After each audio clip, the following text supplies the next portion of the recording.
번째 강연이 예술이란 무엇인가에 대해서 피카소 그림과 관련해서 우리가 했었고요. 두 번째는 지난번에 그 페르가몬, 베를린에 있는 페르가몬 그 조각 박물관 거기에 나타난 것을 통해서 그 예술과 예술을 포함하는 지성, 정신사, 예술사가 도대체 어떤 성격을 가지고 있는가 그에 대해서 우리 이야기를 했습니다. 오늘은요, 그 미적 경험, 예술 경험이라는 게 도대체 어떤 메커니즘을 가지고 있는가 여기에 대해서 알겠습니다. 그리고 맨 마지막 다음 주에는요, 그 승차라는 노동인간에서 듀러의 멜랑콜리아라는 그림을 가지고 그 그림에 대한 저항의 미학 속에서 예술이 어땠는가를 추적하면서 우리 알아봅니다. 그래요. 네, 됐습니다.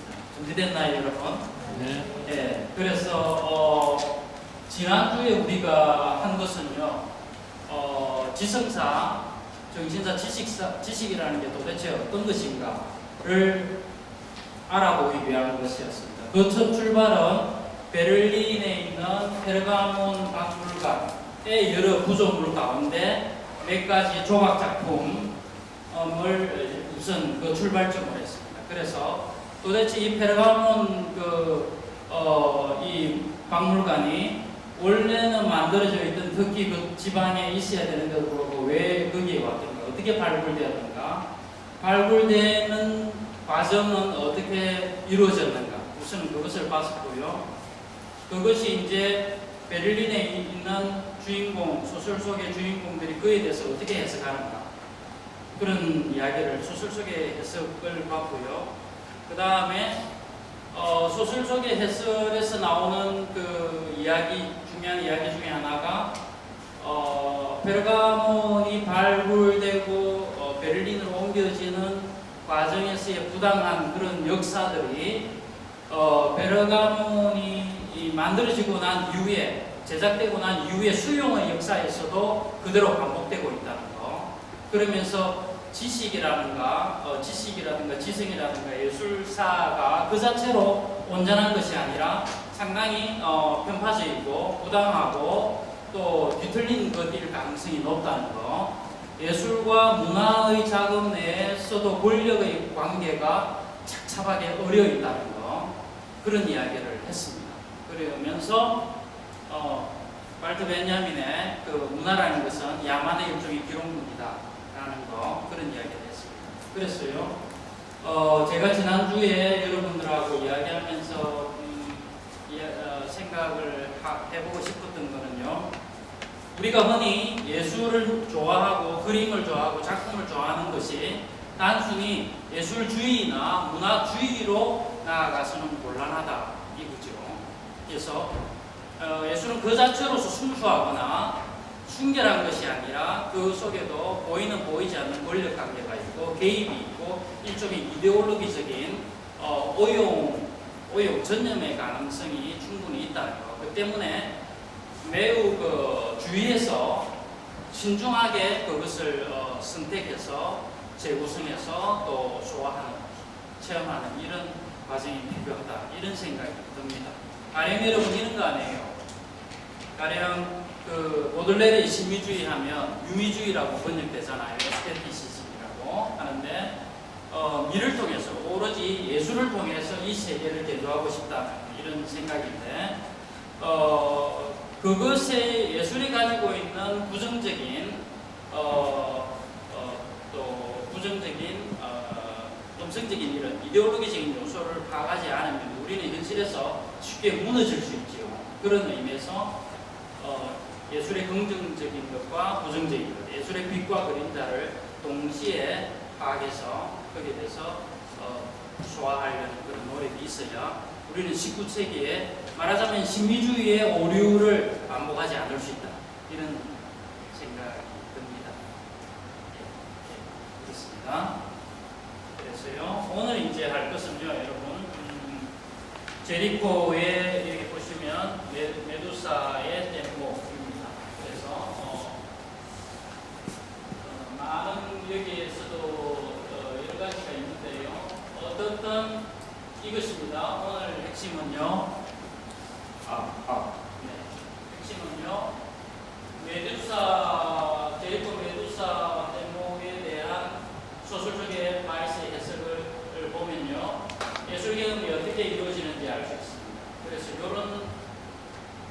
순서대로 할 겁니다. 제리코의 그림, 메두사 대목이 있겠죠. 그 그림에 대한 바이스의 체험이 있겠죠. 그래서 바이스는 자기 체험을 소설적 주인공 체험으로 옮겨뒀습니다. 그리고 작품에 대한 이 그림, 제리코의 메두사 대목에 대한 소설 주인공들의 체험이 있을 겁니다. 그 다음에요, 이것으로 끝나나요? 이게 이제 소설까지 요 내용이 3번까지가 있죠. 그런데 제가 이제 4번을 첨가했습니다. 제리코 그림이 있고 그림에 대한 페트바이스 해석이 있고 주인공 해석이 있을 거 아니에요? 그럼 그거로 끝나는가? 아닐 겁니다. 이렇게 물을 수 있습니다. 작품에 대한 독자, 그러니까 우리 자신의 인적 경험이 있죠. 오늘 그에 대한 우리 경험이 있을 거 아니에요? 그죠? 네. 그래서 오늘 여기서 이루어지는 바이스 제리코의 경험은 우리에게 어떤 의미를 갖는가? 이런 식으로 예술 경험은 느낌과 기억과 기록을 통해서 계속 확장되면서 퍼져나갑니다. 이거를 이렇게 표현할 수 있겠죠? 느낌과 생각의 동심원들이 가장 이렇게 미적 경험이 계속해서 퍼져나가는 거죠. 그래서 예술 경험의 경로 속에서 심미적 에너지와 에스테틱 에너지죠. 에너지와 반성적인 잠재, 포텐셜한 거, 리플렉시브 포텐셜한 거, 자기 스스로를 비춰보면서 나올 수 있는 힘, 가능성, 그게 뭔가 이겁니다. 사실은 여러분 미적 에너지와 그 반성적 잠재력은요, 미학에 있어서, 현대 미학에 있어서 가장 핵심적인 문제의식이 바로 여기에 놓아 있다라고 말할 수 있습니다. 그래서 적었습니다. 그 이야기는 다시 더 간단히 말씀드리면 예술의 개인적인 사회적 영향력은 어떻게 확보되는가, 이런 물음입니다. 오늘 스케치는 이런 식으로 됩니다.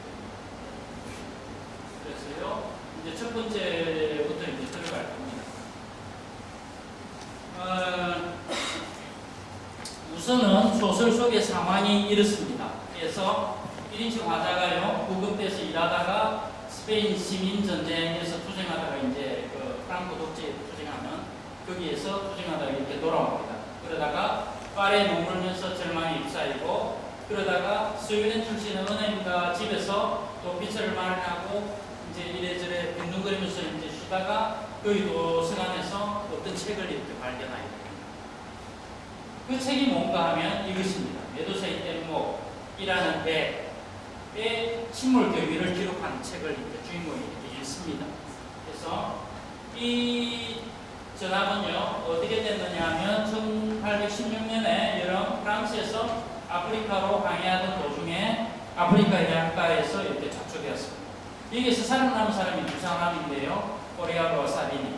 이 사람이 난파 당시의 체험을 기록한 것이 바로 이 책입니다. 이 소설 속의 주인공이 뒤지다가 어떤 책을 발견했는데 여기에 이제 그 기록이 있는 거죠.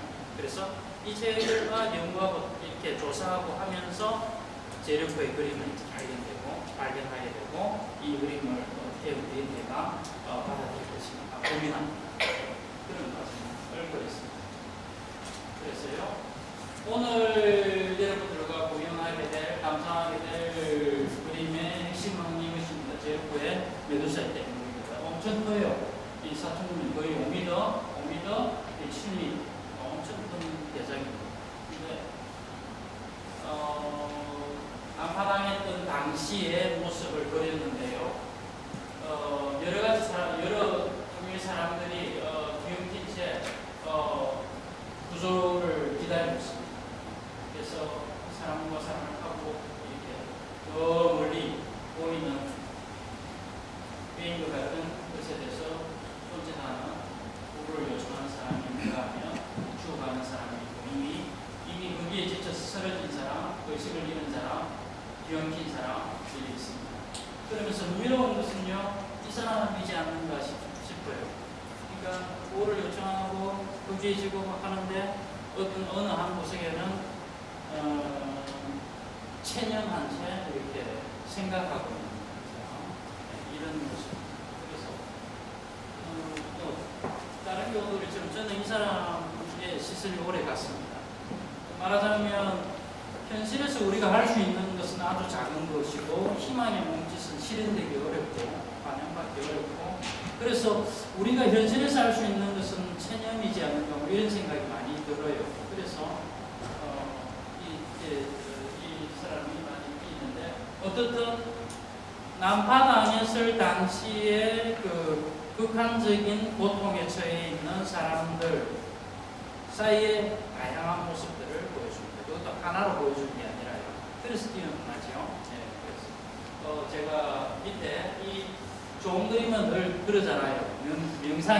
명상에 올해 명상의 대상이 되지 않나요? 그래서 이 그림 오늘 구경하고 하면 이런저런 생각이 났어요. 제가 이렇게 적었습니다. 제가 한번 읽어볼게요. 대서양 가운데서 당신이 난파되었다면, 그래서 흔들리는 대목 위에 목숨을 의지하고 있다. 그리고 희망은 아슬한 지평 너머에 자리하고 함께 탄 사람들은 주위와 굶주림과 암흑 속에 하나둘 죽어가고 있다면 어떻게 할 것인가? 절망과 체험 사이에서 깃발을 흔들며 구조를 요청할 것인가? 청할 것인가? 아니면 죽은 자를 보듬고 생각에 잠길 것인가? 그도 아니라면 덮쳐오는 파도를 마주보며 매 순간순간을 그저 견뎌낼 것인가? 그 어느 것이나 살아남기 위한 처절한 몸부림입니다. 이것은 메두사의 뗏목에서 난파당한 사람의 모습이지만 사실은 오늘의 현실, 2013년 오늘의 현실, 한국 사회에서의 현실에서도 여러 쉽지 않은 크고 작은 곤란과 장애는 있습니다. 그리고 그에 대한 사람들의 현실의 어떤 파도를 넘어서기 위한 몸부림은 다양하게 있습니다.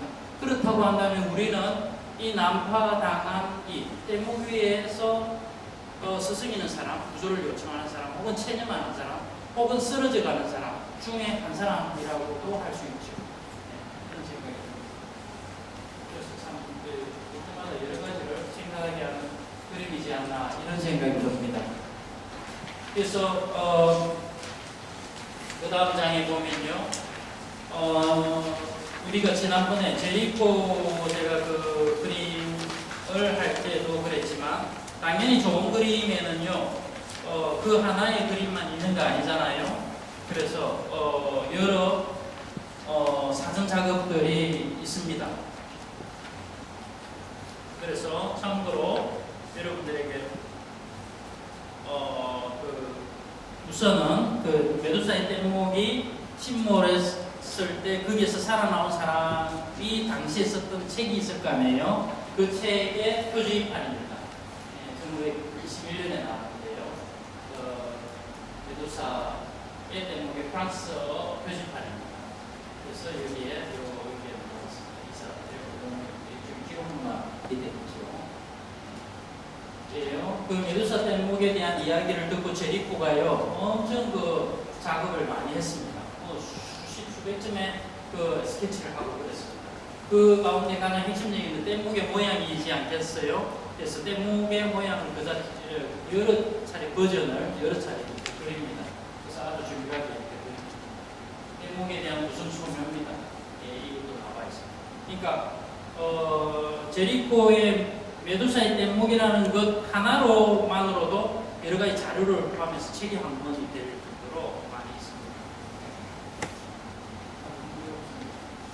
그 다음에 보면요, 이 사전 스케치인데요, 수백 장이 있었다고 하지 않았나요? 할 때 제리코가 통위로 올라서는 인물, 그러니까 여기 통이 있잖아요. 여기 올라서는 인물을 어떻게 절망적인 상황 속에서 어떻게 구호를 요청할 것인가, 그런 것을 어떻게 극적으로 표현할 것인가, 그 순간을 이런 걸 연구하면서 통위로 올라서는 사람의 모습을 그린 것입니다.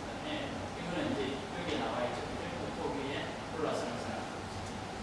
이럴 때 말하자면 여러분 이런 삼각형의 모습에서 일종의 정점을 이루잖아요. 그러니까 희망의 어떤 그 정점이라고 할 수 있겠죠. 그죠? 살기 위한 몸부림의 정점, 이런 피라미드 구조 이렇게 이야기할 수 있죠.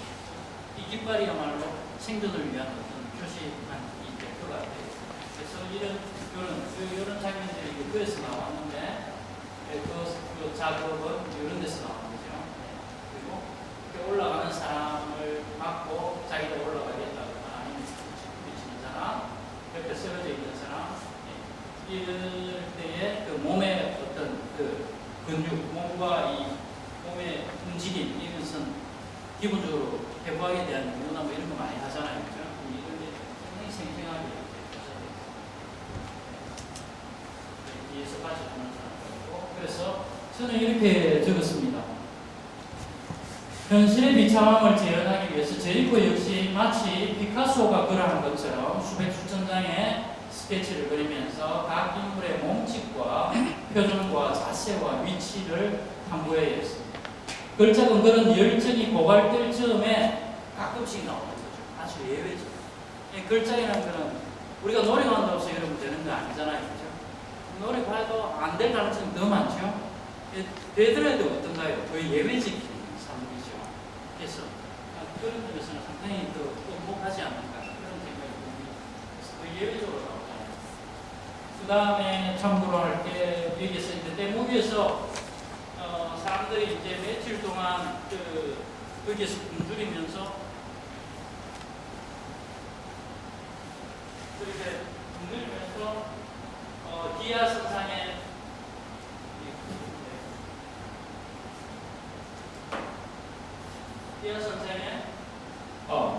디아 선상이 있는데 그게 이제 밥을 먹지 못하고 빵을 먹지 못하고 제대로 이렇게 하니까 그 위에서 반란이 일어나는 거죠.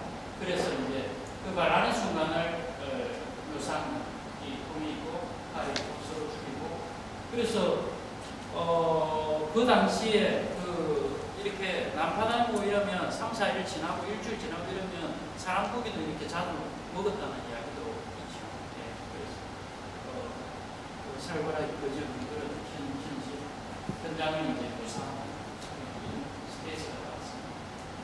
그래서 이런 상황 속에서 소설의 주인공은 이 메두사 대목을 이제 경험합니다. 이 소설 내에서 차근차근 이 작품에 대해서 하나하나 이제 해석을 합니다. 이렇게 해석, 소설 속에서의 해석은요, 하나 주의할 게요. 그러니까 미술 연구하는, 그림 연구하는 사람, 미술사 연구하는 사람이 제리코에 대한 해석하고는 다릅니다. 많이 다릅니다. 훨씬 더 거기에 대해서 형식적인 틀에서 벗어나 있고요. 훨씬 더 감성적이고, 훨씬 더 철학적이고 이렇다고 할 수 있겠죠. 또 훨씬 더 현실과 결부시켜서 하고. 가령 미술사 연구할 때 되게 글을 보면요, 양식적인 연구를 많이 하잖아요. 스타일이라든가 형식이라든가 폼 연구를 많이 하죠. 그래서 건조한 경우가 좀 많죠. 물론 그러지 않는 경우도 있지만, 그런데 어쨌든 그런 여기에서 그러니까 소설 안에서의 메두사 대목 그림에 대한 주인공의 해석은 미술사에서 이루어지는 일반적인 해석하고는 다르다는 거. 그래서 그건 어떻게 이루어지는가? 그걸 몇 개 이제 본문 내에서 어떻게 이루어지는가를 좀 더 생생하게 하기 위해서 우리가 경험하기 위해서 제가 본문에 있는 거를 번역한 거를 한 4-5개를 넣었습니다. 일부러. 그래 좀 훨씬 더 실감 있게 체험할 수 있을 것 같았어요. 그래서 이거 한번 여러분 한번 읽어볼까요? 여기에서 기원전 1816년 이렇게 시작.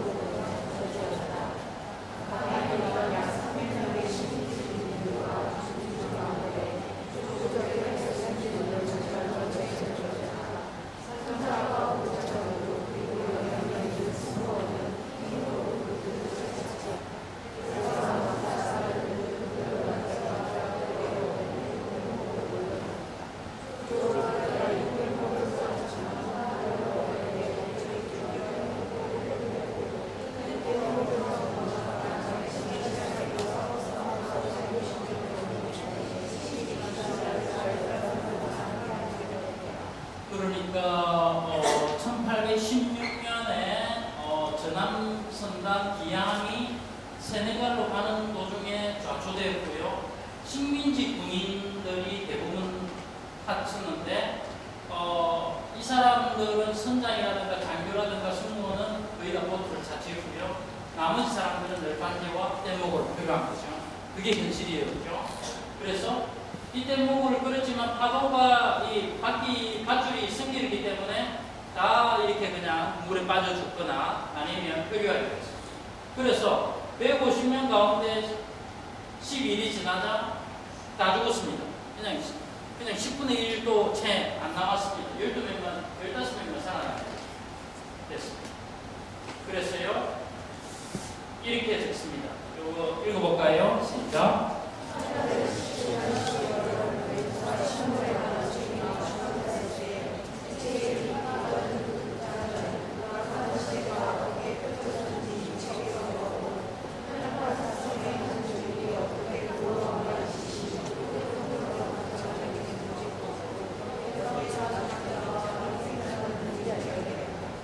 그러니까 이 침몰의 사건이 있고 나서 여러분 한 1년, 한 6개월 정도 지나서 책이 출간되었죠. 그리고 나서 제리코가 이거를 봅니다. 그리고 이거를 읽으면서 여러분 그냥 지나갈 수도 있잖아요. 근데 거기에 대해서 뭐라고요? 예, 이 천난 정세를 일으키면서 제리코가 완전히 이 비극적인 사건에 골몰하게 되었습니다.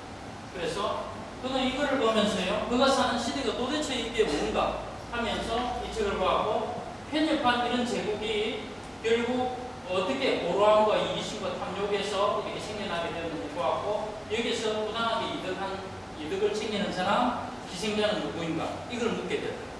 제리코는 그러니까 과거로서의 삶을 살면서 자기가 살고 있는 현실의 실상에 대해서 도대체 이 현실의 구조가 어떻는가에 대해서 계속해서 물었던 사람이죠. 네. 그래서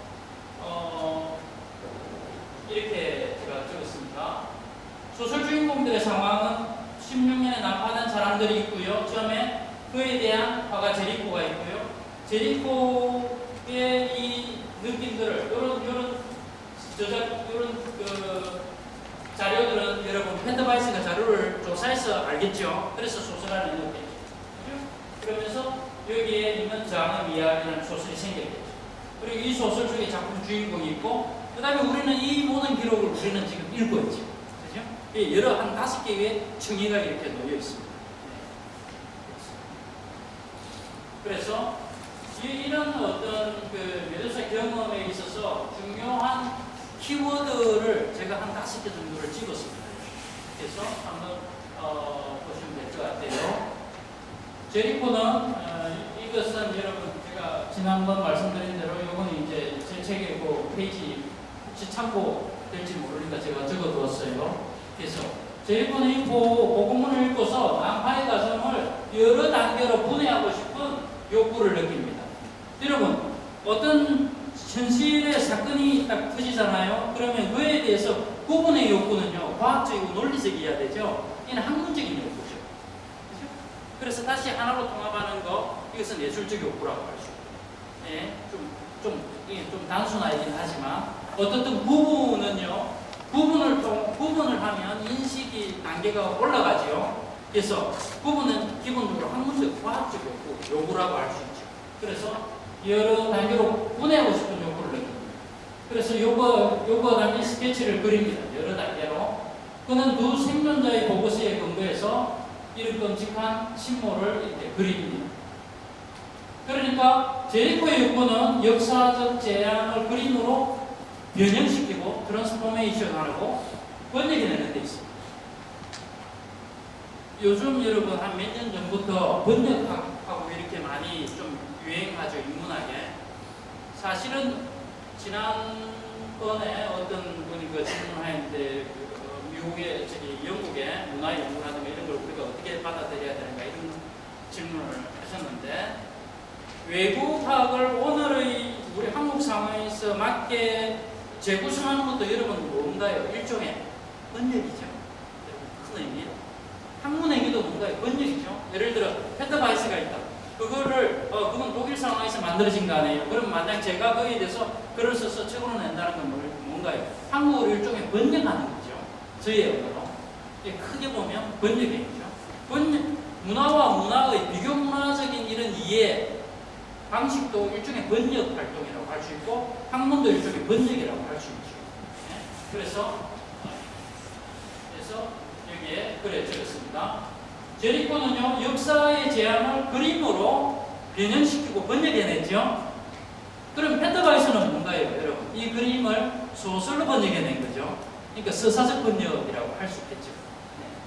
그래서 이건 어떻게 이루어집니까? 말하자면 고양된 어떤 그 상승된 고조된 상상력을 통해서 이루어지죠. 과거의 상상력은 그가 남바당한 이들의 처지가 되어봄으로써 말하자면 그들의 고통 속으로 감정이입함으로써 전개되죠. 그래서 감정이입에 대해서 제가 조금 더 상주했습니다. 감정이입이라면 여러분 누구의 자리로 들어가는 거죠. 그래서 정서적 자리 옮김이라고 할 수 있겠죠. 타자의 처지 속으로 자신을 들여놓음으로써 그 상황을 이해하는 능력이겠죠. 그래서 그건 예술이 가진 일종의 도덕적 힘의 토대다. 그래서 쉘리도 이런 말을 했습니다. 그레이트 인스트루먼트 오브 모럴, 도덕적 선의 가장 위대한 것이다.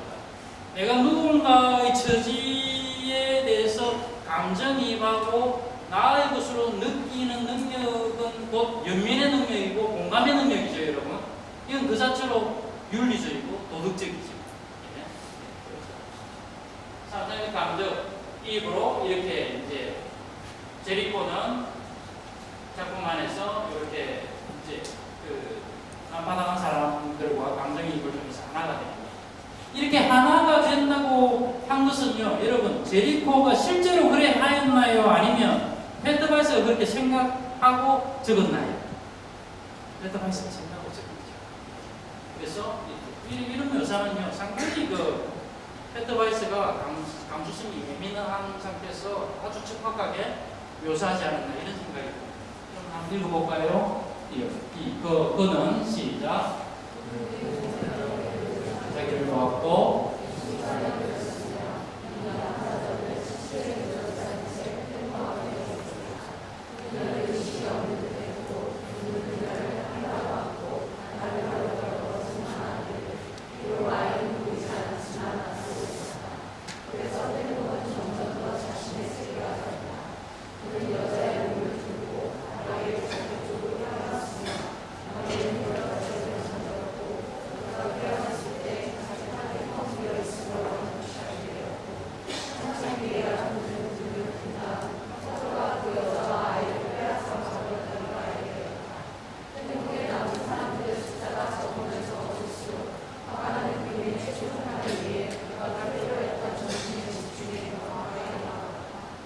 여기 보면요, 제리코가 거기에 대해서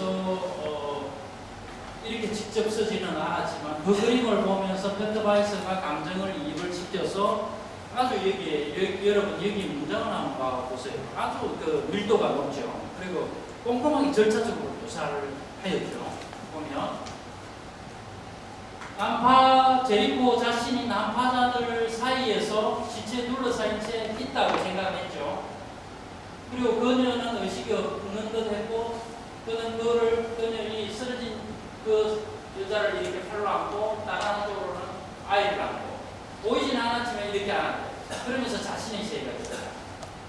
여자의 몸을 두르고 아이를 자기 쪽으로 껴안았으면 그런 자세로 잠들었고, 깨어났을 때는 빠져나간 걸 알았다. 뗏목에 남은 사람들의 숫자가 적어질수록 화가는 그림의 최종판을 위해서 그가 필요했던 정신의 집중이 그러니까 정신의 집중을 통해서 그 사람들, 난파당한 사람들의 고통을 자기 것으로 만드는 거죠. 그래서 하나하나 적어가는 거예요. 예, 그래서 제가 이렇게 해석을 했습니다.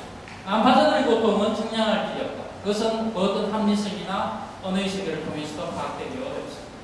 화가 제리코는 상상을 통해서 남자들의 상황으로 들어갔고, 상으로서 그 사건이 대체 어떠한지, 그들의 경험은 얼마나 잔혹한지 주체험한다. 다시 체험하는 거죠, 여러분. 그래서 상상화된 자기계 또는 역지사지의 체험이라고 할 수 있죠. 이 주체험을 통해서 그녀 옆에 자기 자신이 누워있음을 알겠는다. 그러니까 감정이입의 경로를 하는 것은 곧 예술을 통한 도덕적 선의 실천 과정이다. 이렇게 이야기할 수 있을 겁니다. 그래서 다시 한번 제가 다르게 표현했습니다. 표현 자체가요, 윤리적인 안가주만의 형식을 띠고 있다. 이러지 않을까 싶습니다. 가령 이제 현실에 대한 참여와 그 다음에 순수문학 이런 우리나라에 60년대 그런 논쟁이 많았는데 80년대 많이 지났고 했는데 어떻든 가령 아도르노 같은 경우에는 여러분 그러죠.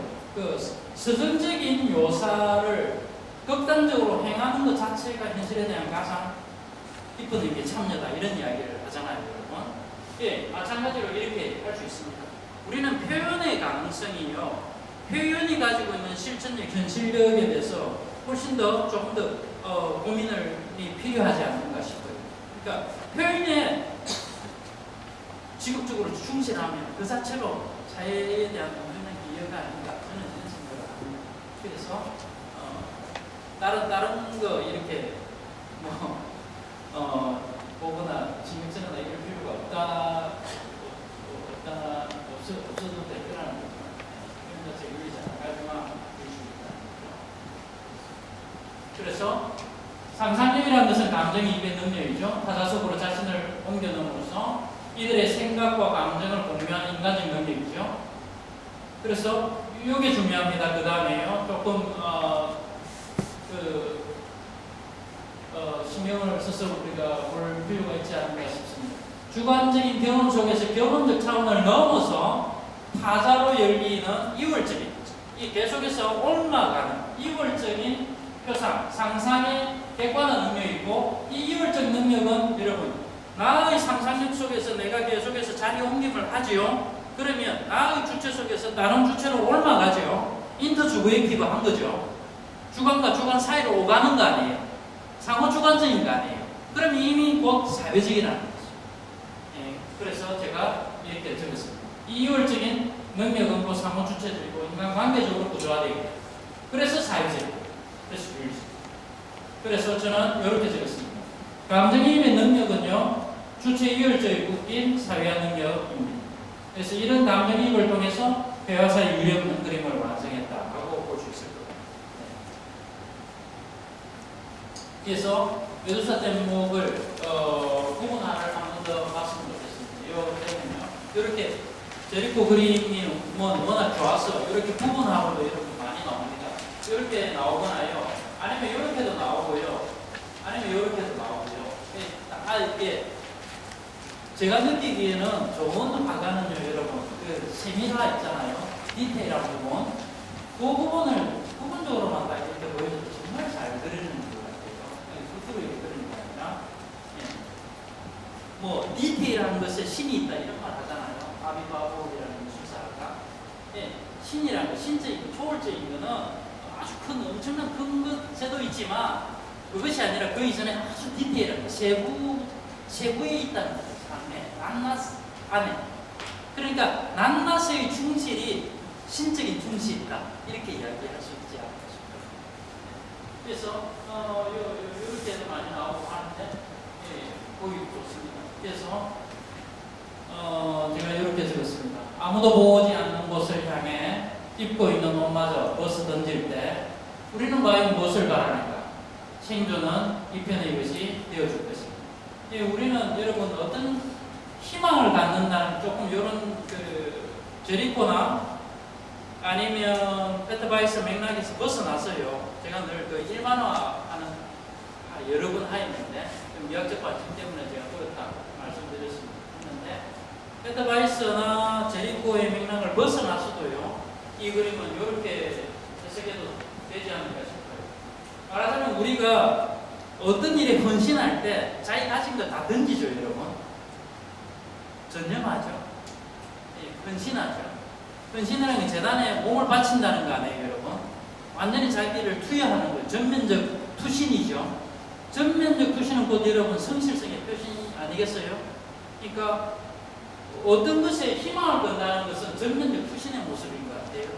그래서 특히 문학이나 예술이나 문화에 헌신하려면 전면적 투신의 어떤 자세가 되어 있어야 되지 않습니까? 그 자체가 어떤 윤리성이고 정직성이다, 이런 생각이 듭니다. 이 사람도 그런 모습을 보여주는 것 같습니다. 네. 그 다음에 또 아까 이제 제가 말씀드린 그 부분한데요. 아까 이제 우리 전체 그림 가운데 여기 나오는 모습을 그림이 좋아서 다시 이제 이걸 좀 확대해 봤습니다.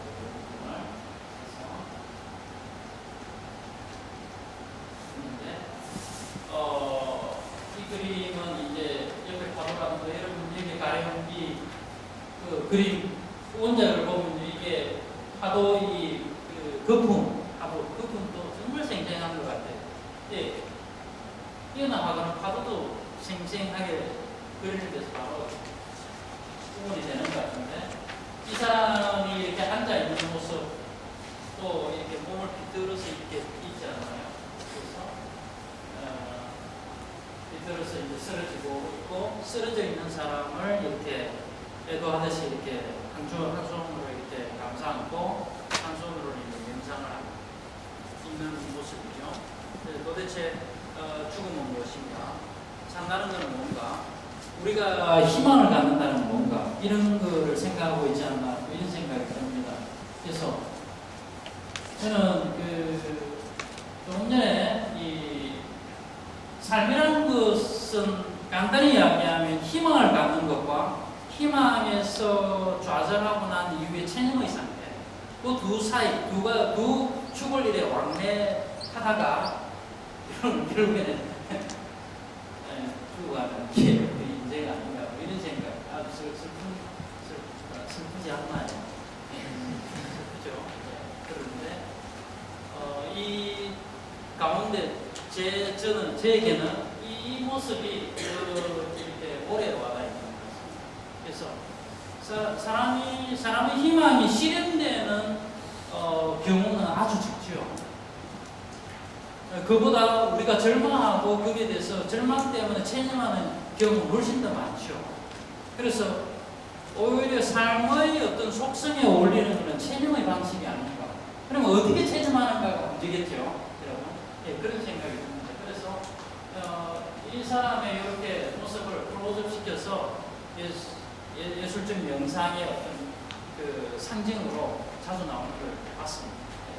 참 잘 그린 것 같아요. 잘 그리면서 단순히 현실에 대해서 낙관이나 희망을 섣부르게 이야기하는 게 아니라, 희망을 여러분 섣부르게 이야기하는 것도 상당히 절망적인 거죠. 현실에 와닿은 표현은 아니잖아요. 그리고 명상하고 체념한다고 해서 희망이 없는 건 아니겠죠. 저는 그런 생각이 듭니다. 그래서 삶의 실상에 충실한 것 자체, 그러니까 희망의, 조금 전에 희망의 몸짓이 있고요. 보호해달라고, 우리를 요청해, 우리 삶을 보장해달라고, 우리 생명을 지켜달라고 원하는 것과 절망의 상태, 체념의 상태가 있다면 이 두 가운데 체념이 더 삶에 적절한 것 같고 더 부합하는 것 같고, 그렇다면 체념의 방식을 더 있는 그대로 충실하게 묘사하는 것이 하나의 희망의 방식이 되지 않을까요? 저는 그런 생각이 듭니다. 그래서 그 눈길이 오래 갑니다. 그래서 저는 이렇게 적었습니다. 겹치오는 물결 앞에서 파도에 흔들리는 뗏목의 한켠에 앉아서 죽음을 머금고 그는 무엇을 할 수 있는가? 그가 만약 당신이라면 무엇을 하겠는가? 저는 아마 이렇게 체념하고 죽음을 다독이고 있는 이 남자의 모습이요, 일종의 예술가의 표상이 아닌가, 저는 그런 생각이 듭니다. 그래서 네 번째입니다. 히트바이서의 장의 이야기 나오는 한 부분입니다. 이 부분 한번 조금 긴데요. 그래도 한번 읽어볼까요? 시작.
바이스라는 작가가 그 제리코의 그림에 대해서 이 사람의 현실에 대해서 얼마나 자기가 감정적으로 하나가 되어서 그 사람의 자체가 되어서 그 현실을 느끼는, 그렇게 느끼면서 다시 소설로 만들어내는가를 우리 알 수 있습니다.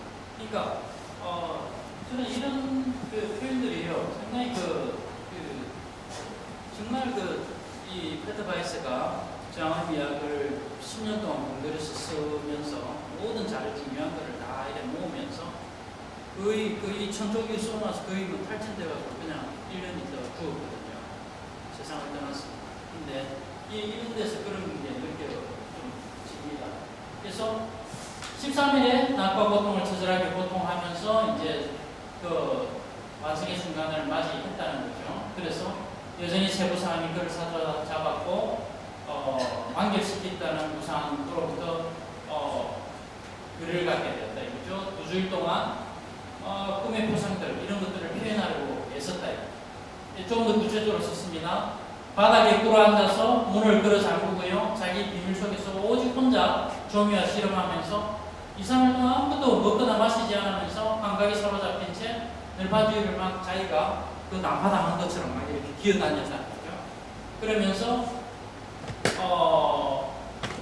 그런 그에게 10살 때 이런 어머니가 나타나기도 했고 어머니에 대한 그림이 막 강렬하게 이렇게 그를 사로잡았겠죠.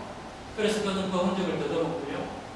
그러다가 자기가 사랑했던 사람이 삼촌의 아내였던 것 같아요. 어머니를 대신하던 그 숙모죠. 그를 사랑했었고 그 아이를 낸 이해를 그 밤에 떠났기 때문에 죄책감이 마음을 찌들합니다. 그러니까 제리코의 삶을 회상하면서 제리코가 되어서 제리코의 실존적 상황, 제리코가 자신의 생에 대해서 겪었던 여러 가지 실존적 상황, 연애 상황 이런 게 난파 상황하고 하나가 얽혀서 나타났죠. 그죠? 네, 그렇습니다. 그래서 여기 보면 제가 이렇게 정리를 해두었습니다. 난파당한 사람들, 제리코의 개인적 생애, 제리코가 사랑하는 여인, 그의 어머니, 이중의 죄책감, 양심의 작용, 여기서의 표현의 욕구가 예술의 형상 속에 적합하게 여러 가지가 얽혀있다. 이렇게 했습니다. 네. 그래서 저는 이렇게 적었습니다. 그림의 창조 과정에서 제리코에게 중요한 것은 난파의 재앙에 노출된 자들의 고통을 유보 없이 철저하게 다시 체험하는 그런 일이었습니다. 그래서 땅바닥에 꿇어앉아서 문을 잠근 채 이렇게 종류와 실험했고 아무것도 마시지 않으면서 이렇게 기어다닙니다. 이게 잘하다. 조금 전에 여기 이렇게 그 환각이 사로잡힌 채 자기 자신과 난파당한 사람과 자기 자신을 동일시하면서 표현하는 거. 그래서 페터 바이스의 이런 부분을요, 할루시네이토리 리얼리즘 이렇게 환각적 리얼리즘 이렇게 표현하기도 합니다. 네, 할루시네이토리. 네, 제가 적어볼까요? 넘어갈까요?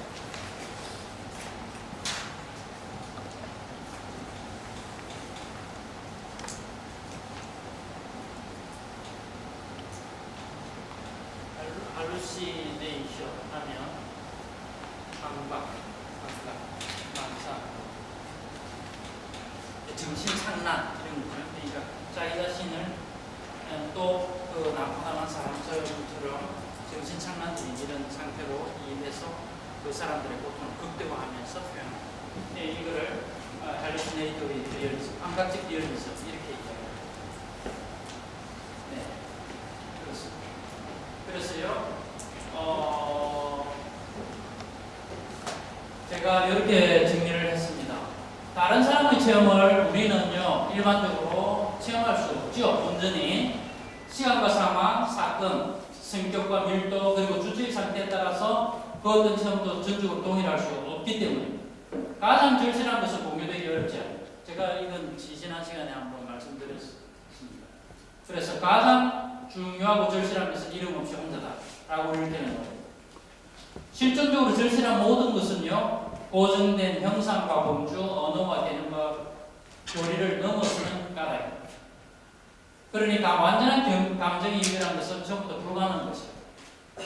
그래서 제리코는 유용성이나 합리성으로 포착될 수 없는 내적 기준과 연상 속으로 이렇게 계속 침잠해가. 그게 할루시네이션, 환각적 과정이라고 할 수 있을 것 같아요. 네, 그렇습니다. 그래서 이 상상적 침잠 속에서 낮과 밤은 이렇게 얽혀 있습니다. 흔히 우리는 여러분 낮의 세계와 밤의 세계가 이렇게 구분되어 있잖아요. 낮의 세계에 깨어 있는 것, 이성의 세계, 논리의 세계, 각성된 상태일 거고, 밤의 세계는 어둠의 세계고 침묵의 세계고 보이지 않는, 포착하기 어려운 세계일 거 아니에요. 두 세계가 분리되어 있는 것 같지만 사실 하루 내에서 이렇게 얽혀 있잖아요. 가장 선명한 낮의 순간에도 여러분 애매한 상황은 있죠. 마찬가지로 여러분 밤의 상황 속에서도 그것이 모두가 어둠 속에 있는 건 아니겠죠. 선명한 그런 순간도 있겠죠. 그래서 제가 이렇게 적었습니다. 정리를 좀 글로 쓰면 아무래도 매끈하게 정리가 되니까요. 제가 이렇게 적었습니다. 여기 있는 세계는 일정한 완성 아래서 운영되고 일정한 논리 아래 존속합니다. 낮의 명정성이라는 논리의 주상황입니다. 여기 있는 영역이 명령하고 규율하는 낮의 세계라면 밤의 세계는 규율할 수 없는 무정령의 영역이죠. 꿈과 비전이고 연상으로 가득 찬 가능할 수 없는 세계고요. 어둠, 폭로, 애매성, 비합리가 지배합니다. 그래서 제리코는 상상적인 침잠을 통해서 규칙으로 짜여지고 계측되는 각성의 세계로부터 무규칙성과 불합리의 어두운 세계로 들어가고 이렇게 낮게 깔려서 이렇게 침잠에 들어갑니다. 그래서 이 꿈의 세계에서 여러 다른 이미지, 말하자면 난파자, 그 사람들의 고통, 화가자신, 어머니, 사랑하는 여인 이게 막 떠오르는 거죠. 이 무질서하게 엉켜 있습니다. 네. 그래서 저는 이제 이런 소설의 장면을 분석하다가 다시 한번 물러나서 도대체 삶의 그 동력, 삶의 전체를 포착하는 것이 무엇인가? 이것을 전체를 포착하는 것이 오늘 핵심 아닌가? 이런 생각이 들었습니다. 그래서 제가 이렇게 적었습니다. 삶에는 수많은 변수와 동력학이 메커니즘 같은 게 존재하죠.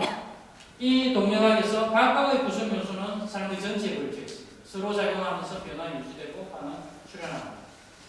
그러므로 문제는 삶의 구조적인 양상이죠. 패턴이죠. 이 진이 딱 굳어있는, 정체적으로 굳어있는 역학이 아니라 생성의 역학, 유동적 역학, 이걸 어떻게 포착하느냐. 이게 핵심이 아닌가 싶어요. 예술가의 상상에서 낮과 밤은 따라서 리얼리즘과 반리얼리즘은 하나로 파악되죠. 그것은 절대적 대립자로서가 아니라 서로 보완하는, 그래서 궁극적으로는 다툴 수 있는 것의 다른 양면이라는 거죠. 여러분 가령 이런 겁니다. 이렇게 생각할 수 있을 것 같아요. 가령 이제 말과 우리 그 시를 쓰면요, 시어를 할 때 시인들의 가장 고민은 언어를 통해서 언어 이전의 세계, 말하자면 침묵의 세계를 어떻게 표현할 건가, 뭐 이런 고민 많이 하잖아요. 시학을 보면 시론의 핵심은 사실 그겁니다. 언어를 통해서 언어가 표현할 수 없는 걸 어떻게 표현할 것인가, 그 한마디입니다. 말하자면 이거죠, 여러분. 언어를 통해 침묵을 어떻게 포괄할 건가, 이런 말이죠. 그런데 언어와 침묵은 분리된 게 아니죠, 여러분. 우리가 말을 하면서도 늘 말하는 거로 모든 것이 다 표현되는 건 아니죠. 그리고 내가 누군가에게 이야기하는 동안에 여러분, 그래 잘 있었니? 하고 가만히 있으면 어때요? 그 사이에 침묵이 스며들죠. 말없음표가 있죠. 그러니까 좋은 말은 여백을 허용하는 언어죠, 여러분.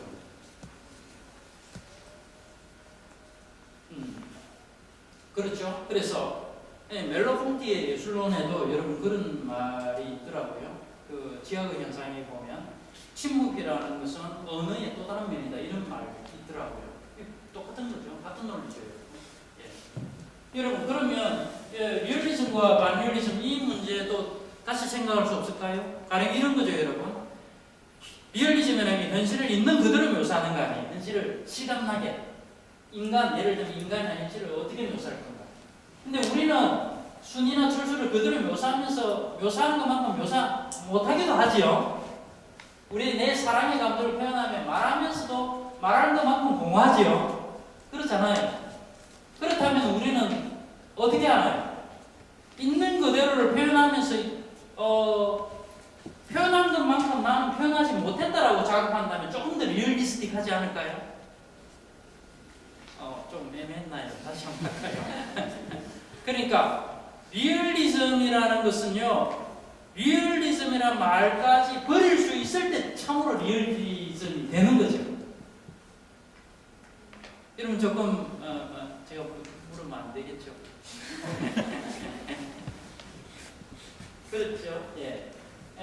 그렇습니다, 여러분. 우리나라의 리얼리즘 논의 뭐 이런 60, 70 많이 했잖아요. 할 때 어떤 사람을, 인간을 있는 그대로 묘사한다는 것에 충실해야 되죠. 그런 점에서 리얼리즘의 정신은 필요합니다. 첫 번째, 리얼리즘의 정신은 아주 필요하다. 첫 번째. 두 번째, 그러나 리얼리즘의 원리 아래 삶이 인간이 모두가 포괄될 수 있다라고 생각하면 자제해야 되죠. 즉 리얼리즘의 정신이 중요하다고 생각하면서 그 리얼리즘의 정신으로부터 거리를 유지해야 되죠. 리얼리즘이 심지어 아무것도 아닐 수 있다라고도 생각할 수 있어야 되는 거죠. 그랬을 때 참다운 의미의 리얼리즘에 우리는 도달할 수 있는 거죠. 예. 그래서 같은 겁니다. 리얼리즘과 반리얼리즘은 하나로 파악된다 했죠. 결국 상치되는 것이 아니라 마치 말과 말없음, 침묵의 문제도 마찬가지라고 했죠. 그래서 가령 여러분 멜로봉티의 철학을요, 에메슨의 철학이라고 하지 않아요? 앰비규어티라는 거, 모호하다는 거. 세상은 이 모호함을 인정하는 거죠, 여러분. 첫 번째, 모호함을 인정하는 거죠. 그러면서 세상이 모호하고 불분명하다고 해서 그대로 놔두는 게 아니라 그것을 최대한으로 극단적으로 선명한 수준에까지 표현하려고 노력하죠. 지각의 현상학 보면 그 철학자 20세기에 umberto eco 같은 사람이 가장 뛰어난 철학자로 멜로봉티를 꼽더라고요. 제가 어디 인터뷰에서 본 적이 있는데, 지각의 현상은 여러분 보면요, 그 목차 자체가 너무나도 그 정밀합니다. 은밀합니다. 체계적입니다. 그런데요, 그 은밀성을 통해서 멜로봉티를 뭘 이야기하나요? 세상은 한꺼번에 간단히 말할 수 없다는 겁니다. 애매하고 훨씬 복합적이고 훨씬 유연하고 훨씬 유동적이라는 사실을 이야기합니다. 그러니까 이 사람은 자기 언어로 세계를 최대한으로 해명하려고 노력하면서 이런 노력의 의지가 아무것도 아닐 수 있다라는 것까지를 포함하죠. 그래서 위대한 거죠. 내 말은 이해되시죠? 대답 안 하신 것 같아서. 그렇습니다. 예. 그렇습니다. 그래서요, 다시 이제 패드바이스로 돌아오면요, 개인적 그 사회적 병리, 예를 들면 조금 전에 그 난파 당했을 때의 그 시대의 제국주의라든가 식민 상황, 정치적 상황, 이 사회 역사적인 병리와 그 난파 당한 사람들의 개인적 고통이 뒤에 얽혀 있다는 거, 그거를 패드바이스의 주인공들은 드러냅니다.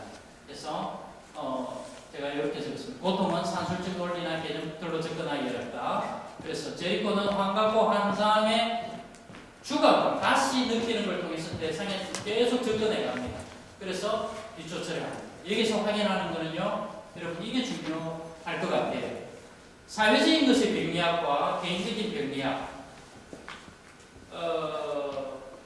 이 둘의 경계가요, 밀도 있는 주체험으로 얼마만큼 지향된다는 거죠. 그 경계가 없어진다는 거죠. 그래서 환각적 환상의 근간이 둘은 서로 교차하고요. 이 교차에서 시대적 병리학의 전체가 성찰됩니다.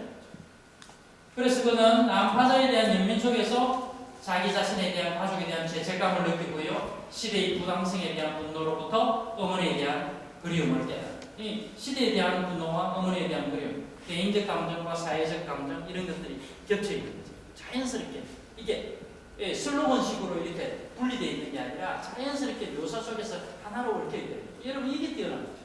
묘사가. 봐요.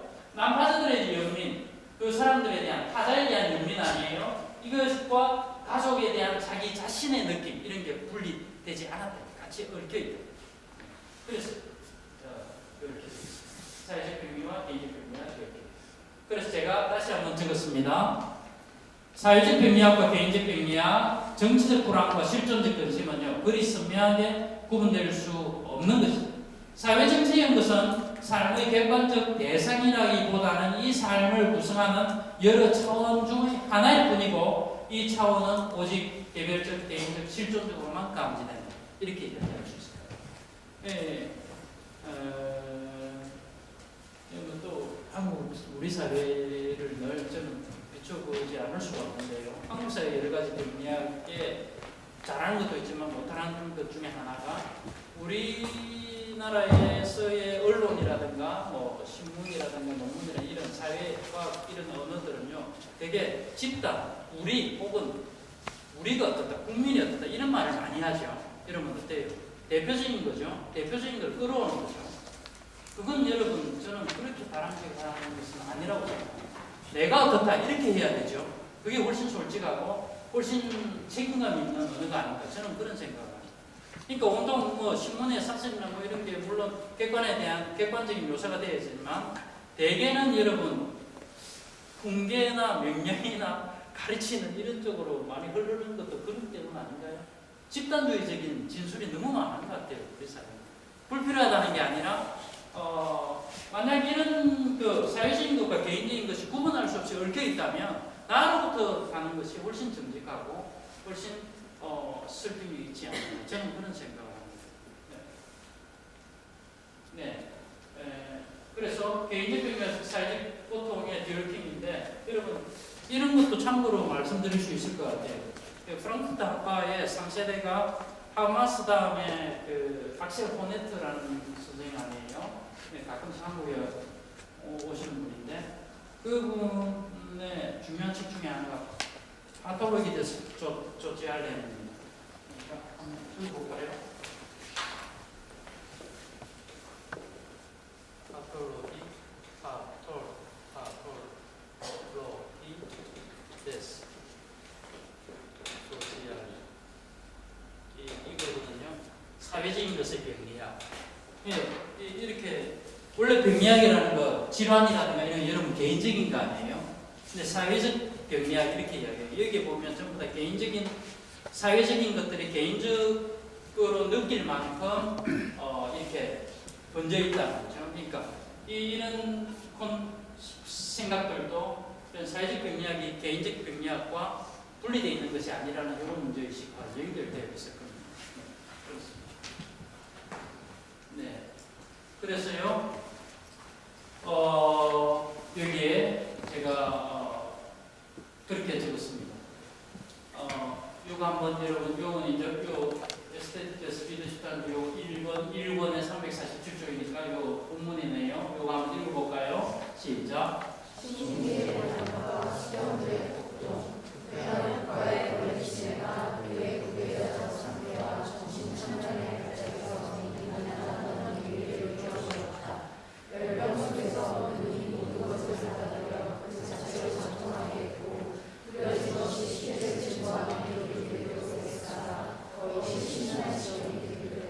네, 그 난파된 그 모습에서요, 식민지 시대의 반역, 수백들의 폭동, 부패한국가, 결국에는 프랑스에서 많은 사람들을 싣고 그 노예를 싣고 이렇게 옮겨갔다가 대부분의 그 선원이라든가 장교들은 다 살고 대부분의 사람들이 죽게 된 것은 여러분 그 시대가 제국주의적인 억압체제였기 때문에 그렇겠죠. 그래서 이런 겁니다. 이렇게 적었습니다. 부패한국가 권리 침해, 수백들의 폭동 이런 것들이 그의 부계자, 제리코의 부계자 상태에서 일어났던 동기를 일깨워줬다. 이것과 이것이 겹쳐 있는 거죠. 그래서 이 모든 걸 받아들여서 그 자체를 작동하게 해서 시대적인 증거가 되도록 막 그렸다. 그래서 제가 이렇게 해석을 했습니다.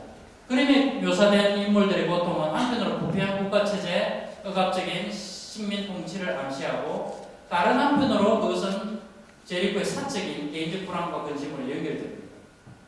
외부 세계의 집단적 고통과 고통을 주체하는 개인적 불안 사이에는 어떤가요? 감정적인 평행관계가 있는 거죠. 네. 일종의 그 유사성이 있는 거죠. 감정적 유사성. 이 일체의 근거에서 화가는 난파자들의 위기 상황 속으로 감정이입에 들어가고 몰입을 통해서 난파자가 된 듯 창란에 시달리죠. 그래서 개인의 실존적 열병과 사회의 체제적 파행, 이는 상호 유발적인 거죠. 여러분 한 사회에서 그 정신장난점 이런 게 많은 거는요 가족 관계에서 오기도 하지만 사람과 사람 사이의 관계에서 오죠. 그렇다는 건 사회적이죠. 아주 개인적인 질환도 사회적 뿌리가 있는 거죠. 여러분 그 사람만의 탓은 아니죠. 그 사람의 부분도 있죠. 있으면서 동시에 사회적인. 왜냐하면 개인은 로빈슨 크루소처럼 여러분 섬에 고립되어 있는 존재는 아니잖아요. 계속해서 옆 사람과 말하죠. 말하는 것 자체가 내가 옆 사람과 말하면 이게 서브젝트와 서브젝트의 만남이잖아요. 인터 서브젝티브 하죠. 상호주관적이죠. 상호주관적인 건 이미 사회적인 거죠. 소셜한 거죠. 예, 그런 의미에서 이렇게 이야기할 수 있습니다. 사회적 체제의 왜곡 아래 바른 인성이 체현되기 어렵죠. 우리 사회가 사회적 구조가 건전하지 않으면 우리 사회의 구조 안에서 살아가는 아이들의 인성이 건전하기는 쉽지 않을 겁니다. 그렇겠죠. 네. 그래서 사회적 체제 왜곡 아래 바른 인성이 체현되기 어렵듯이 개인들의 거짓 관계 위에 건전한 공동체를 자리하기 힘들죠. 개인과 사이의 부분과 전체는 관계의 그물망을 이루면서 서로 적응하고 서로에게 영향을 주고받으면서 변화하죠. 네, 그렇습니다. 96쪽입니다. 그래서 바이스에게 실제로 꿈과 현실은요 서로 밀접하게 이어져 있습니다. 그래서 이건요 그 장엄 이야기를 쓰기 위해서 네 권의 책이 있습니다. 자기 작업일지요. 거기에 그 표시입니다. 그 두 번째 권에 872쪽에 이런 글이 있습니다. 이거 한번 읽어볼까요, 여러분? 그러니까 본론에 등장인물이 쓴 글의 내용을 이렇게 이해하기 쉬울 겁니다. 여러분 읽어보시면요. 한번 읽어볼까요? 시작.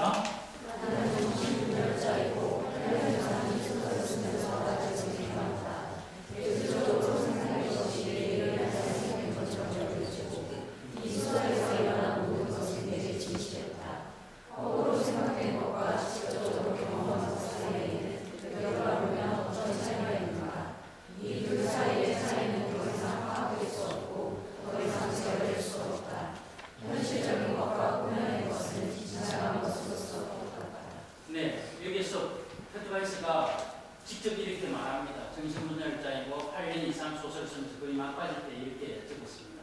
나를 지탱하는 예술적으로 생산된 것이 내 유일한 삶처럼 여겨지고 그 소설에서 일어나는 모든 것은 내게 진실이다.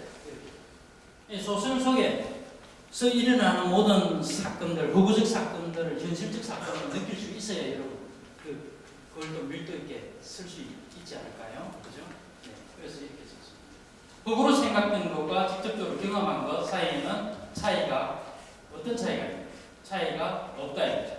현실적인 것과 꾸며낸 것은 지나는 것으로서 똑같다 이렇게 했습니다. 그래서 이제 아까 말씀드린 여기 hallucinatory realism, 감각적 리얼리즘이라고 합니다. 그래서 제가 다시 한 번 더 조금 더 명료하게 표현을 하려고 했습니다. 한번 읽어볼게요. 현실이 말로 충분하게 파악될 수 없다면 그것은 현실적인 것과 허구적인 것, 경험적인 것과 환상적인 것이 일치할 때까지, 그래서 이 일치에서 어떤 다른 현실이 열릴 때까지 계속 환상화해야 돼. 판타지일에는 계속적으로 환상을 끌고 가야 된다 이거죠. 그러면서 이 환상은 여러분 이게 더 중요하죠. 여러분 이렇게 해서 계속해서 환상만 극단화하면 어떻게 되나요? 우리는 경험의 바탕을 잃어버리죠, 여러분. 그러니까 몽상가가 되죠. 그죠? 그러니까 환상을 끝까지 밀고 가면서 이런 움직임 자체가 현실 위에 뿌리 내리게 해야 되죠. 그건 더 중요하잖아요. 그래서 제가 이렇게 했습니다. 이 환상은 자신이 선 자리, 말하자면 현실의 경험적 토대 위로 다시 돌아와야 된다는 거죠. 그래서 현실과 환상, 지금 여기와 저기 먼 곳을 왔다 갔다 하면서 말하자면 사유의 이중운동을 할 수가 있어야 되는 거죠. 그래야 좋은 작품이 나오고 이런 생각을 합니다. 그렇습니다. 그래서 여기서 다시 제가 예술에서, 예술 경험에서, 예술 창작에서 그러면 뭐가 필요한가? 이기에 대해서 제가 좀 적었습니다. 이거는요, 조금 더 우리가 언어적으로 명료하게 표현해야 되기 때문에 제가 이렇게 좀 적었습니다. 분명하게요. 그러니까 이런 것은 이렇게 말로 이렇게 얼렁뚱땅 넘어가기보다는 분명히 짚고 넘어가는 게 중요할 것 같아요. 그러나 이런 감정임에도 불구하고 제리코는 난파자들과는 다르게 이 고통 앞에 완전히 허물어지지 않는다는 거죠. 예. 여러분 조금 전에 그랬잖아요. 항상 극단으로 몰고 가면요, 대개는요, 현실의 고통 앞에 우리는 되게 쓰러지죠, 여러분. 그러면 표현이 나오지. 그러니까 정신은 바짝 차려야 되죠. 네. 그래서 제가 이렇게 했습니다. 제리코는요, 난파자들과는 다르게 이 고통 앞에 허물어지지 않는다. 그는 이들과는 다르게 왜 제리코는 난파자들과 다르게 표현할 수 있나요? 이것 때문이죠. 자신의 심리적 균열을 형식 감정, 폼, 형태에 대한 느낌을 늘 가지고 있는 거죠. 혹은 슈틸게fühl이라고 하죠. 형식 감정, 형태, 폼에 대한. 혹은 여러분 지난번에 제가 말씀드린 게슈탈트라고 할 수 있어요. 형상화 과정, 형태에 대한 느낌. 그러니까 여러분 그 그림을 그리거나 화가나 그리는 사람들 이야기해 보면요, 내가 어떻게 그림을 구성할 건가, 컴포지션이라든가 게슈탈트 폼이라든가 늘 그 이야기예요. 왜? 요게 화판이라면요, 여러분 내가 느낀 거를 이 화판 위에 어지럽지 않게 어떤 일정한 형태로 만들어야 되죠. 그러니까 그림의 문제, 건축의 문제는 폼이죠. 폼과 슈타일의 문제죠. 게슈탈트의 문제죠. 예, 그걸 이렇게 하죠. 폼게fühl, 독일말을 이렇게 압축적으로 쓸 수 있잖아요. 예, 그것은 간단하죠. 폼게fühl, 양식 감정에 기대어서 작품으로 심리적인 균열, 아픔을 작품으로 전환시키죠. 그래서 작품의 형상화라는 것은 아까 말씀드린 대로 전환과 변형 혹은 번역의 과정이 되죠. 그죠? 그는 개인적 사회적 절망 상태를 심미적인 형상물이라는 객관적 형태로 번역하면서요, 고통의 실체를 그것이 개인적이든 사회적이든 더 정확하게 인식하게 되죠.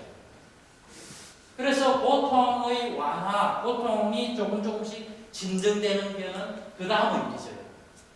우리는 고통은 극복이 돼서 쉽게 말하는 거는 좀 삼가야 될 것 같아요. 여러분, 고통은 쉽게 극복되기 어렵죠. 고통을 어떻게 정확하게 밀도 있게 묘사하는가가 우선돼야 되죠. 그리고 나서 어때요? 치유는 그 다음에 자연스럽게 따라오는 거죠. 처음부터 치유가 아니에요. 그래서 여기서 여러분 하나는 제가 좀 설명을 드려야 될 것 같아요. 지난 시간에 말씀드렸는데 우리나라에서 쓰는 중요한 학술 용어, 터미놀로지라는 거, 이런 것은 어떤 경우에는 좀 무술하거나 이렇게 대략 쓰이는 경우가 많아요. 에스테틱도 그렇다고 저는 생각해요. 에스테틱, 미적이라고 하잖아요. 우리나라에서는 미적인데 미적이라기보다는 에스테틱하면 미학, 대부분의 사람들이 글을 쓰기 때문에 뭐 쓸 수 있겠지만 적어도 20세기 이후의 에스테틱은요, 아름다움만을 대상으로 하진 않죠, 여러분. 그러니까 미학 내부에서 아름다움만, the beauty만 대상으로 하는 건 18세기의 즉 미학적 개념이 그렇잖아요. 20세기 오면 충격이라든가 충암이라든가 쇼크라든가 분열이라든가 이런 게 훨씬 많죠, 여러분. 그렇다면 에스테틱을 미학으로 하면 적절할까요? 저는 아닐 거라고 생각하거든요. 오히려 에스테틱 같은 경우에는 심미학이 더 오히려 1분 투이긴 한데, 왜냐하면 심미라는 게 여러분 에스테틱이라는 게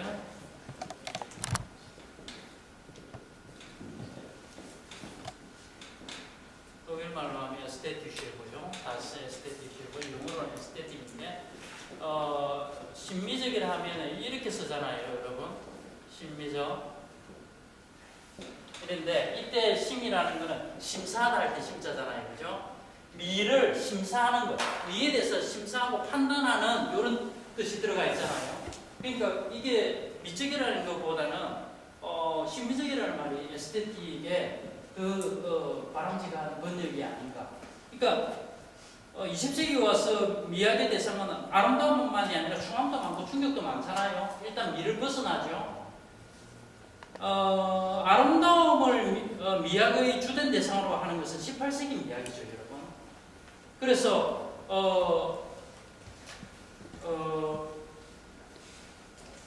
미학으로 할 때 20세기 미학에서는 추함, 더러움, 지저분함, 충격, 섬뜩함, 전율 이런 거 다 있죠. 그것은 아름답게 느껴지는 것에 대해서 심사하고 판단하는 그런 여러분 기능이 들어가 있죠. 계기가 들어가 있죠. 그런 점에서 심미적이라는 게 좀 더 적절하지 않을까 저는 그런 생각입니다. 그래서 미적이라기보다는요 심미적 이렇게 제가 번역을 했습니다. 그래서 여러분 이게 제가 좀 더 정확하게 제가 말씀드렸는지 모르겠어요. 혹시 애매하면 나중에 질문하시기 바랍니다. 그래서 저는 미적 경험 이렇게 잘 안 쓰고요. 심미적 경험 이렇게 씁니다. 네, 그래서 예술 예를 들어서 여러분 프란시스 베이컨 같은 화가 초상화 그리면요 이 얼굴이 막 일그러진 자기 초상화 많이 그렸잖아요. 전부 다 끔찍하죠, 여러분. 단순히 뷰티풀한 것만이 대상은 아니죠. 충격적인 게 있죠. 충격적이면서 여러분 초상화를 아주 충격적이고 섬뜩하게 그리면서 자기 자신의 숨겨진 자아를 돌아보게 하죠. 그런 점에서 미적인 거죠. 그 20세기에 다스 쉐네라는 거, 아름다움이라는 거는 훨씬 더 18세기의 미의 개념보다 확대되고 심화된 개념이죠. 그래서 어떤 미학자는 더 이상 아름답지 않는 미 이렇게 말합니다. 더 이상 아름다울 수 없는 아름다움. 20세기의 미를. 예, 그게 더 적절한 것 같아요. 그래서 제가 이렇게 적었습니다. 미적인 심미적 경험은요, 궁극적으로 일체와 불의의 경험입니다. 한마디로 딱 하면요. 그것이 일치하는 거는요, 대상에 대한 아까 주체의 감정이입에서 오죠. 감정이입인데, 이 감정이입이 빠져있으면 보통이 허물어지죠. 그 때문에 뭐가 필요하나요? 거리가 필요하죠. 디스턴스가. 그래서 이 거리를 심미적 거리라고 하죠, 여러분. 그래서 거리가 생기는 거는 주체와 대상이 제각각 따로 있기 때문에. 그래서 심미적 예술의 경험은 일치와 거리, 그 사이의 얽힘에 대한 이 얽힌 것으로 이루어지는 게 삶의 복합적 구조죠. 이 복합적 구조와 얽에 대한 각성의 인식이다. 이렇게 이야기합니다.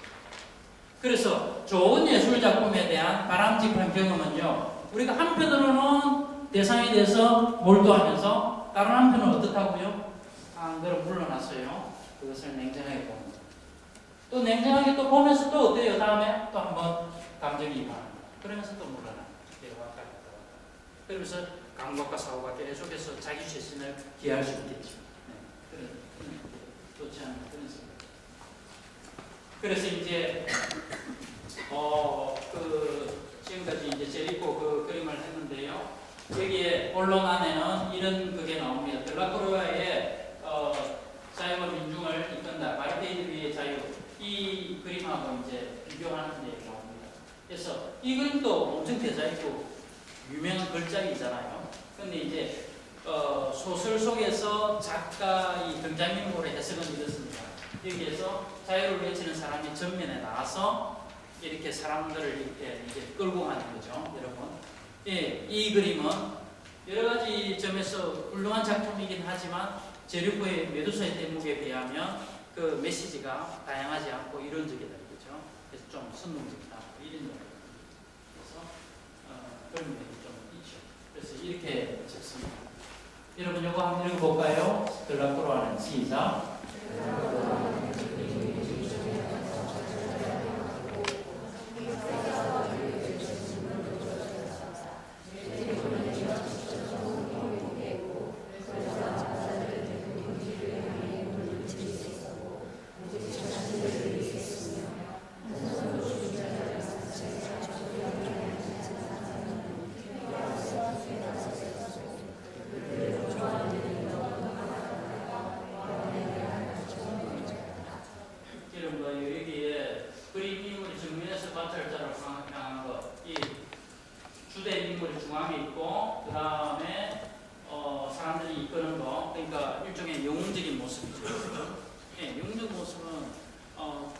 제 생각에는 그렇게 현실적이지는 않다고. 영혼을 그리고 바람직한 것도 사실은 아니죠. 물론 훌륭하긴 하지만. 그래서 정면에서 관찰자를 당하도록 했고 한계사 없다는 거지 이런 것들은 있고 제리코는 이런 직접 지천로 이렇게 해석을 합니다. 그래서 남파자는 대부분 뒤를 향해서 몸을 돌린 채 있고 또 자기 자신을 위해 있고 한 손으로 죽은 살을 감싼 채 앉은 사람은 피폐와 슬픔 속에 빠져 있고 그리고 이런 문장 여러분 보세요. 그들을 구조하는 이름이요 너무도 까마득하여 그거를 현실에는 없어서요 마치 보완해내야 할 것처럼 보여져요. 인간의 현실에 있어서 희망은요 보완해내야 할 것처럼 아득하죠. 나는 그런 생각이 듭니다. 그런 점에서 훨씬 현실적이다 이렇게 저는 이해를 했습니다. 그래서 여기에 그렇게 적혀 있습니다. 이거 한번 읽어볼까요? 그럼 시작.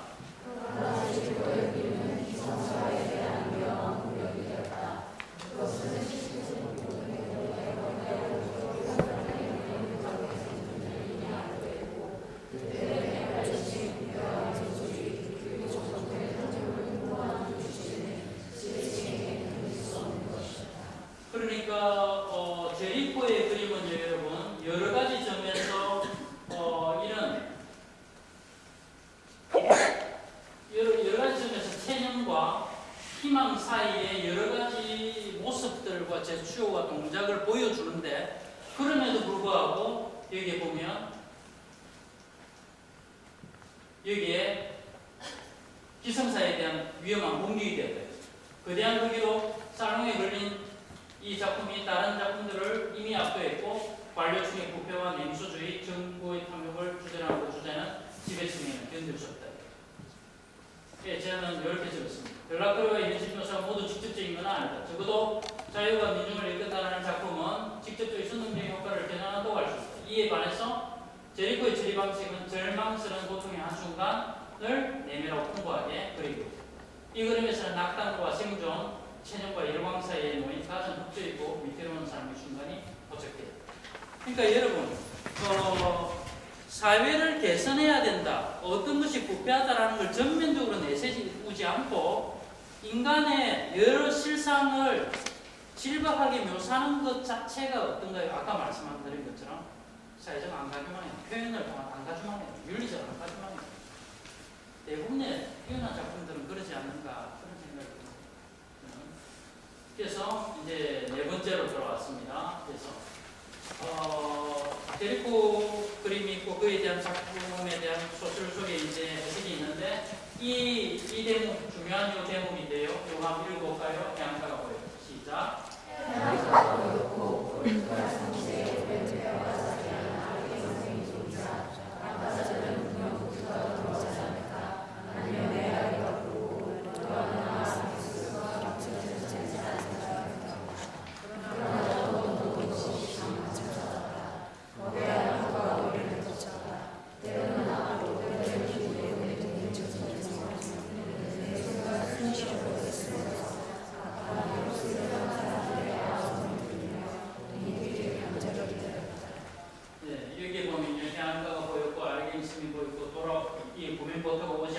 이렇게 하죠. 그러면서 어떤 도움도 없이 밤이 차가워. 그러면서 거대한 파도가 그러다가 이 수술 중간에 여러분 우리라는 표현이 딱 들어옵니다. 그러면서 때로는 앞으로 때로는 뒤로 내동댕이 치면서 우리는 그러니까 그 소설 속에 그 난파조 속에 우리가 일부러 들어가 있는 거죠. 여러분. 그래서 덮쳐져요. 때로는 우리는 매 순간 숨 쉬려고 애쓰면서 가판 위로 설리는 사람들의 아우성을 들으면서 독이 뜨기를 간절히 기다려야 돼요. 그래서 여기 소설 인물은 이미 난파자와 하나가 되어 있죠. 난파자들은 등장인물이 더 이상 그들이 아니라 우리로 이루어지죠. 그래서 파도는 이제 이 사람들에게 오는 게 아니라 등장인물에게도 덮쳐오고 그래서 이들과 함께 새벽을 기다립니다. 그래서 여기서 봐야 될 게 우리라는 표현입니다. 동일화의 감정은 제가 조금 더 논리적으로 적었습니다. 단수가 아니라 복수로 경험되죠. 예술 경험은 단순히 개인적 차원이 아니라 집단적 형식으로 확대되고 심화되죠. 네. 말하자면 심리적 경험 지평이 이 지평이 이렇게 보양되는 거죠. 경험 지평의 보양화에 기대어서 수용자의 감각과 사고는 개별적 주관적 차원을 넘어서는 거죠. 주인공은 그림이 묘사하는 역사적 경험을 사후적으로 그 일이 있고 나서 느끼면서 다른 한편으로는 어때요? 과거의 실존적 체험과 창작 과정을 자신 속에서 자기 환상을 통해서 다시 재구성합니다. 그래서 저는 이거를 어떤 경우에는 독일말로 표현하면 더 이렇게 분명히 들어올 때가 있습니다. 그래서 나흐라면 뒤에 이런 말이죠. 나펜빈든데 포시템. 뒤에서 계속해서 느끼는 한 번 느끼는 게 아니라 사건이 일어나고 나서 다시 느끼면서 상상하는 포시템을 하는 거. 추감각적인 사후 감각적인 표상력은 사후적으로 느끼는 상상입니다. 최고적으로 정서적인 강밀전 밀도를 통해서 대상과 일치하면서 이렇게 이루어집니다. 그래서 제가 이제 요 대목은요 오늘 이제 말하는 것의 그 마지막 무게 중심이 여기 놓여 있는데요. 이겁니다. 이게 이제 저항의 이야기에 대한 저의 이제 해석입니다. 그래서 저항의 이야기에서 이루어지는 예술 작품의 전체 과정은 생산적인 수용적 차원에서 삼중적으로 행해진다 할 수 있습니다. 첫 번째는 메두사와 난파가 있었죠, 여러분. 그래서 이거는 원래 자료수의 역사적 사건이고 이 사건에 대한 두 사람의 언어적 재구성이 이렇게 그 책자 아니에요, 그렇죠? 사비니와 고레아의 책자. 이거를 보고 제리코가 읽었죠. 첫 번째 수용이고 읽은 보고서를 가지고 제리코가 회화적으로 이렇게 표현했죠. 두 번째 생산물입니다. 메두사 대목이 나오죠. 그 다음에 이거를 읽었겠죠, 여러분. 바이스가 읽고 나서 서사적으로 구성한 게 뭔가요? 저항이면 되죠. 그렇죠? 그래서 세 번째 생산물이죠. 이게 곧 제리코 그림에 대한 등장인물의 해석 내용이죠. 그래서 우리는 여기에서 이렇게 물을 수 있습니다. 소설 속의 1인칭 완전히 나죠. 소설 속의 작가로서 이 예술 작품 제 내용을 기록합니다. 그런데 심리적 경험은 이거로 끝나나요? 아니죠. 가령 여러분과 내가 오늘 여기 이 자리에서 바이스의 소설의 제리코의 그림에 대해서 이미지 감상을 했고요. 그거에 대한 제리코의 다시 할게요. 그 난파당했던 그 사실에 대해서 우리 한번 봤고요. 그거에 대해서 제리코가 그림으로 한 거를 구경했죠. 그 구경한 거를 페터바이스가 소설로 적었죠. 그러면서 여태까지 우리 여기까지 왔잖아요. 그러면 이 미적 경험은 이거로 끝나는가? 아니죠. 이렇게 이야기할 수 있죠.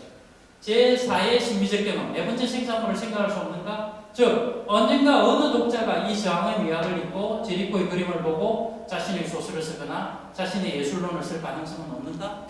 이렇게 물을 수 있겠지.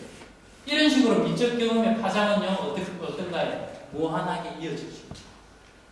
사실은 저는 이거를 생각하면서 제가 학위 논문을 썼거든요. 제 나름의 예술론을 쓰기 위한 그 갈망으로 제가 썼거든요. 그래서 이건 이렇게 말할 수 있습니다. 예술의 형성 과정, 지난번에 말씀드린 빌딩하는, 만들어가는 프로세스는 이런 식으로 무한하다. 오늘 어쩌면 이 강의를 듣고 여러분 가운데 여러분 나름의 예술론을 쓰실 분도 있겠지요. 그런 식으로 파생되는 거죠. 이런 식으로 예술과 문화는 우리의 삶에 보이게 보이지 않게 이 마치 여러분 그 호숫가에 이렇게 돌을 던지면요 물길 무늬가 이렇게 찰랑찰랑하면서 동심으로 파장이 퍼져나가죠. 그런 식으로 미적 경험의 영향력이라는 건 물길 무늬처럼 이렇게 번져나가는 것 아닐까요? 저는 그런 생각입니다. 그래서 예술의 형성 과정은 이렇게. 그래서 오늘 이제 마지막 글입니다. 힘드셨는데요. 빨리 끝낼게요. 저는 이것을 말하고 싶었습니다. 글은 언제나 미래의 독자와 만나는 가운데 그 만남을 기억하는 가운데 잠시 완성됩니다. 말하자면 이런 거죠, 여러분. 페터바이스의 저항의 이야기, 문제작이고 우리에게 여러 가지 생각거리를 제공하지만 그 자체로서 영원 불변하는 엄청난 절대적인 고전은 아니죠, 여러분. 그건 잠시 완성되죠. 그리고 거기에 대한 제가 오늘 소개를 드렸고요. 그러면 여러분 가운데 페터바이스 혹은 페터바이스보다 어쩌면 제리코에 더 감명을 받을 수도 있잖아요. 그러면 거기에 대한 여러분 나름의 글을 쓰고 하면 어떤가요? 거기서 또 뭔가가 나올 수 있겠죠. 그렇죠? 그래서 제가 이렇게 적었습니다. 그런 언제나 미래의 독자, 미래의 수용자와 만나는 가운데 잠시 완성되죠. 그래서 책은요, 언제나 현재와 미래의 책이죠. 독자의 해석과 재창조에서 작품의 의미론적인 경계는요, 무한하게 닫혀 있는 게 아니라 한정되어 있는 게 아니라 확장되는 거죠. 그래서 참된 예술은 미래의 관점과 시각, 그 참여에 열려 있죠. 생산과 수행의 무한한 전체 과정은 그대로 어떤가요? 그렇게 예술 경험을 한 자기 자신의 삶을 만들어가죠, 여러분. 그런 점에서 이렇게 말할 수 있죠. 인간 삶의 자기 형성적인 양식을 이루는, 자기를 만드는 스타일이 된다 이거죠. 폼이 된다 이거죠. 나아가 그렇게 여러분 각자가 그렇게 만들어가고요, 저도 만들어가고 한다면 우리 사회라고 한다면 우리 사회의 사회적 양식이 만들어지죠. 그런 점에서 문화가 만들어집니다. 나아가 문화와 역사의 가장 빛나는 부분도 이룬다는 거죠. 문화라는 것도 가장 간단하게 말하면요, 자기 형성적 에너지로 축적되는 의미론의 총체죠. 그렇다고 합니다. 그래서 저는 무엇보다 요 말로 이제는 마무리를 하고 싶습니다. 이미 있어왔던 작품에 대해서 이미 있어왔던 생각을 그대로 하는 게 아니라요, 기존과는 다르게 느끼자는 거죠. 여러분, 우리는요, 감각과 사고의 관성에 시달리죠. 사람들은 다 질병을 알고 있는데요, 가장 심각한 보이지 않는 질병은 저는 우스갯소리로 그런 말합니다. 감정과 사고의 관성이 아닌가, 이런 생각입니다. 내가 오늘 이렇게 느끼는 거는요, 왜 그런가요? 여태까지 그렇게 느껴왔기 때문이죠. 또 내가 오늘 이렇게 생각하는 건 왜 그런가요? 여태까지 생각해왔기 때문에 그렇게 생각하죠. 관성이 있죠, 여러분. 생각과 감각에는요. 관성을 부수는 것은 정말 어렵죠. 두렵기도 하고요. 그래서 사람은 똑같이 생각하죠. 생각해왔던 대로 생각하고 느끼는 대로 느끼는 거죠. 그게 가장 편하기 때문에. 그런데 그게 아니라 우리에게 필요한 것은 다르게 느끼고 다르게 생각하며 다르게 쓰는 것. 그래서 지금까지와는 다르게 살아가는 것.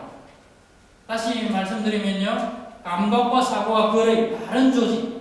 내가 조금씩 다르게 생각하고 어제와는 다르게 생각하고 조금 더 풍요롭게 느끼고 조금 더 논리적으로 정확하게 사고하고 하는 것 자체가 어때요? 그 사람의 삶을 새롭게 구성하고 조직하죠. 그래서 제가 그렇게 적었습니다. 감각과 사고와 거의 다른 조직은 곧 다른 삶의 감흥스러운 본능거다. 그렇죠? 그래서 이것은 예술 경험의 고민이 생활의 일부로 메어들게 하는 일이죠. 네. 그래서 이때 우리의 문화는요, 이미 우리 삶의 어떤 베이스가 되어 있을 것이다. 문화나 예술의 메시지가 단순히 슬로건이나 어떤 표가 아니라요, 표 이전에 내 삶의 생활의 일부가 되어 있는 것. 그래서 자신의 세포와 근육과 이 자양분이 되어 있는 것. 그래서 내 삶을 조금 더 풍요롭고 깊게 만드는 것. 그것이야말로 토대로 수익 문화가 되는 길이 아닌가, 이런 생각입니다. 그래서 이런 경우라면 우리는 문화가 필요하다, 문화 국가가 되어야 된다, 이런 말 없이도 이미 문화적이지 않을까요? 네, 그런 생각입니다. 저는